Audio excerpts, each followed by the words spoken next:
छत्रपती प्रमिलाराजे सर्वोपचार रुग्णालय म्हणजे सीपीआर रुग्णालयाचं नूतनीकरण आता अंतिम टप्प्यात आलं असून येत्या 1 मे महाराष्ट्र दिनी या रुग्णालयाचं लोकार्पण करण्याचं नियोजन करण्यात आलंय।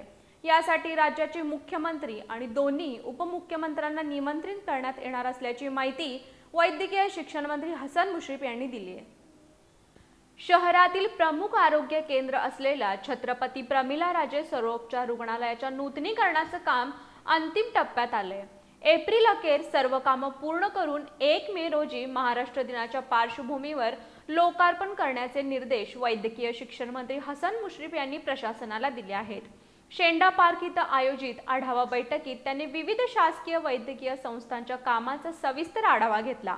यामध्ये राजश्री छत्रपती शाहू महाराज शासकीय वैद्यकीय महाविद्यालय तसंच कागल, सांगाव, पिंपळगाव खुर्द आणि उत्तूर इथल्या विविध रुग्णालयांचा समावेश होता।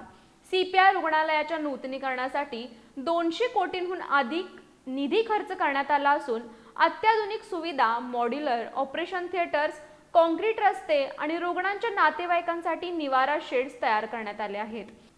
तसंच शेंडा पार्क मधील वैद्यकीय नगरीमध्ये 600 बेड्सचे सामान्य रुग्णालय, 250 बेड्सचे कॅन्सर रुग्णालय आणि 250 बेड्सचं सुपर स्पेशालिटी रुग्णालय उभारण्याचं कामही वेगानं सुरू आहे। हे सर्व प्रकल्प 2027 पर्यंत पूर्ण करण्याचं उद्दिष्ट आहे।